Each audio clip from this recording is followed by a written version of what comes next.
ओम नमो भगवते वासुदेवाय नमः। सभी भक्तों को मेरा प्रणाम। अष्टम अध्याय। सूत जी कहने लगे कि हे तपोधने, भगवान विष्णु और श्री कृष्ण जी के वचन सुनकर नारद जी अत्यंत प्रसन्न हुए, परंतु फिर भी प्रश्न करने लगे। नारद जी कहने लगे, हे प्रभु रुक्मणीनाथ, जब बैकुंठ को चले गए फिर क्या हुआ, वह सब कृपा करके मुझसे कहिए। हरि का वृत्तांत सबके लिए हितकारक है।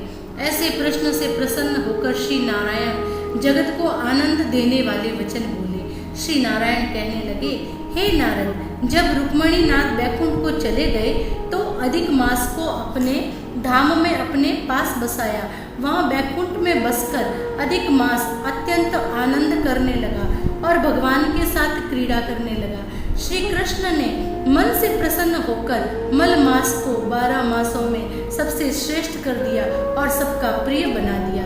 इस प्रकार भक्त वत्सल भगवान युधिष्ठिर और द्रौपदी को कृपा से देखते हुए अर्जुन से बोले, हे राजसिंह, दुख में डूबे होने के कारण तुमने तपोवन में आए पुरुषोत्तम का आदर नहीं किया और वृंदावन चंद्र का प्रिय मास आपके वन में रहने से अनजाने से चला गया। भय से दुखित मन वाले भीष्म द्रोण भी नहीं पाए और भय के द्वेष से तुमने नहीं जाना। वेद व्यास जी से प्राप्त विधा आराधना में लगे रहे। भयंकर युद्धशाली अर्जुन इंद्रप्रस्थ गए, पर उसके दुख से दुखित भाग्यवश आप लोगों ने नहीं जाना। अतः अब क्या करना चाहिए? मनुष्य को प्रारब्ध भोग अवश्य भोगना पड़ता है।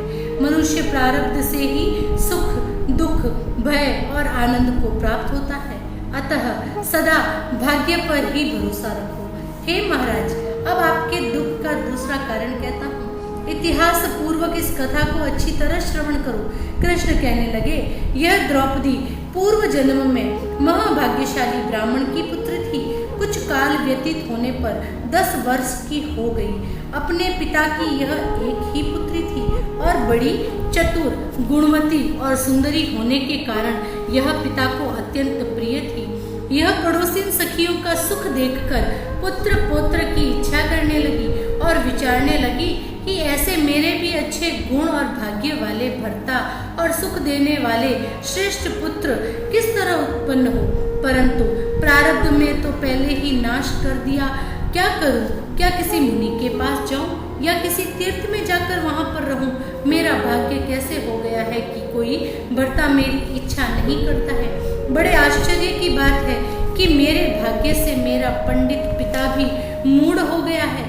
विवाह काल को प्राप्त होने पर भी मेरे जैसे मेरी जोड़ी के वर को मुझे नहीं सौंपता। मालिक के दुख की पीड़ा तथा कुमारी में स्वामी का सुख जैसा मेरी सखियां जानती है, मैं नहीं जानती।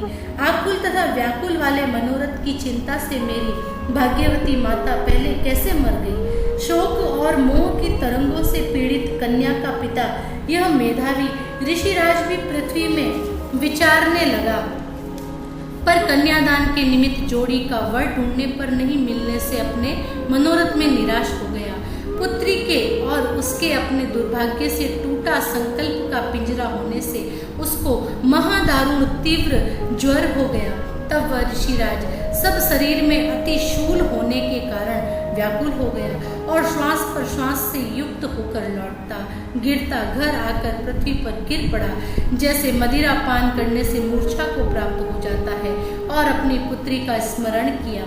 जब तक पुत्री भय से व्याकुल होकर अपने पिता के पास आई, तब तक वह मरने के सदृश हो गया। देव योग से अकस्मात कांपता हुआ और कन्यादान के प्रसंग से उठे हुए महोत्सव से रहित पूर्व काल के लिए गृहस्थी धर्मों से रहित होकर संसार की वासना को छोड़कर हरि के मन को लगाता वह मेधावी ऋषिराज श्री हरि पुरुषोत्तम को स्मरण करने लगा। हे श्री कृष्ण, हे गोविंद, हे हरे, हे मुरारे, हे गणेश, हे दामोदर, हे दीनानाथ, हे ऋषिकेश्वर, आपको नमस्कार करता हूँ। आप मेरी इस संसार रूपी समुद्र से रक्षा कीजिए। इस प्रकार मुनि के वचन सुनकर बहुत जल्दी भगवान के पार्षद मरे हुए मुनि के जीवात्मा को लेकर भगवान बैकुंठ धाम को चले गए और वह पुत्री पिता का मरण सुनकर हाय हाय कर रोती रही और पिता की देह को गोदी में लेकर विलाप करने लगी। अत्यंत दुखित होकर दारुण विलाप करती हुई मानो उसका पिता जीवित हो अत्यंत व्याकुल होकर कहने लगी, हाय पिता, मुझको किसके सहारे छोड़कर विष्णु लोक में चले गए। हे तात, अब मैं बिना पिता के किसके पास रहूंगी। न मेरे भाई है, न कोई कुटुंबी, मेरी तपस्विनी माता भी नहीं है, और जो मेरे भोजन तथा वस्त्रों की चिंता करती। अब इस दशा में मैं भी मर जाऊंगी। जीने से अब क्या काम है। उसे इस प्रकार बारंबार रोते और विलाप करते हुए सुनकर उस वन के रहने वाले ब्राह्मण सोचने लगे कि अत्यंत करुणा भरे स्वर में इस तपोवन में कौन रोता है। फिर तपस्वी मेधावी ऋषि की पुत्री का रोना निश्चय करके वहां पहुंचे और वहां पुत्री की गोद में मरे हुए मुनि को देखकर वन के सब रहने वाले भी रोने लगे और पुत्री की गोद से मुर्दे को लेकर शमशान घाट में ले जाकर अंत्येष्टि विधि से चारों तरफ काष्ठ लगाकर जला दिया और कन्या को समझाकर सब अपने अपने घरों को चले गए। और कन्या ने धैर्य धारण कर यथाशक्ति खर्च करके अपने पिता को और्ध्वदेहिक क्रिया की।